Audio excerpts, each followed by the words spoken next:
ഉപരാഷ്ട്രപതി തെരഞ്ഞെടുപ്പിൽ പ്രതിപക്ഷ പിന്തുണ തേടി ബി.ജെ.പി. തമിഴ്നാട് മുഖ്യമന്ത്രി എം.കെ. സ്റ്റാലിനുമായി പ്രതിരോധ മന്ത്രി രാജ്നാഥ് സിംഗ് സംസാരിച്ചു.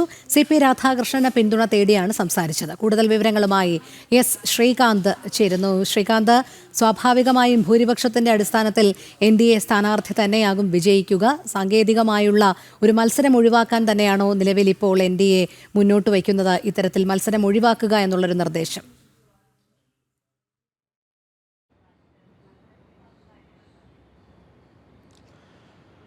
സ്വാഭാവികമായും രോഹിണി, ഈ തെരഞ്ഞെടുപ്പ് അതിൽ വോട്ടെടുപ്പ് നടക്കുകയാണെങ്കിൽ ബി.ജെ.പി മുന്നോട്ട് വെച്ച എൻ.ഡി.എ മുന്നോട്ട് വെച്ച സ്ഥാനാർത്ഥി സി.പി. രാധാകൃഷ്ണൻ ജയിക്കും.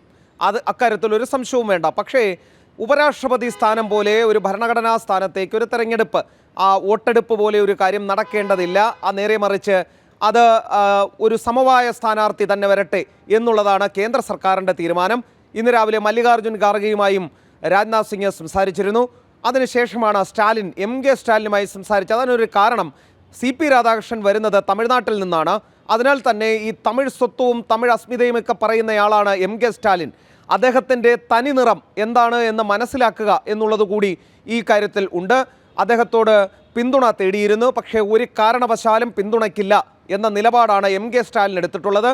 ഒരു തമിഴ്നാട്ടുകാരൻ ഇത്ര വലിയ ഭരണഘടനാ പദവിയിലേക്ക് മത്സരിക്കുമ്പോഴും രാഷ്ട്രീയം മാത്രമാണ് വലുത് എന്നാണ് എം.കെ. സ്റ്റാലിൻ തൻ്റെ പ്രവൃത്തിയിലൂടെ കാണിക്കുന്നത്. പക്ഷേ അദ്ദേഹത്തിൻ്റെ വർത്തമാനം, വാക്കുകൾ അങ്ങനെയല്ല. താൻ തമിഴ്നാടിൻ്റെ മൊത്തം രക്ഷകൻ എന്ന രീതിയിൽ സ്വയം അവതരിപ്പിക്കുന്ന സ്റ്റാലിൻ ഇതാ തമിഴ്നാട്ടിൽ നിന്നൊരാൾ ഭരണഘടനാ പദവിയിലേക്ക് മത്സരിക്കുമ്പോൾ പിന്തുണയ്ക്കില്ല എന്നാണ് പറയുന്നത്. അതോടെ ഒരു കാര്യം ഉറപ്പാവുന്നത്, മത്സരം ഉണ്ടാകാനുള്ള സാധ്യത തന്നെയാണ്. പക്ഷേ പ്രധാനമന്ത്രിയും ഒരു ചർച്ചയ്ക്ക് മുൻകൈ എടുക്കും എന്ന് മനസ്സിലാകുന്നുണ്ട്. സി.പി. രാധാകൃഷ്ണൻ്റെ ഒരു പ്രത്യേകത, അദ്ദേഹം സൗമ്യനാണ്. ആരുമായും ഒരു തരത്തിലുള്ള രാഷ്ട്രീയ പകപോക്കൽ രാഷ്ട്രീയം നടത്തുന്നയാളല്ല. അതിനാൽ തന്നെ സർവസമ്മതനായ വ്യക്തി എന്ന നിലയിലാണ് അദ്ദേഹത്തെ ബി.ജെ.പി അവതരിപ്പിച്ചത്.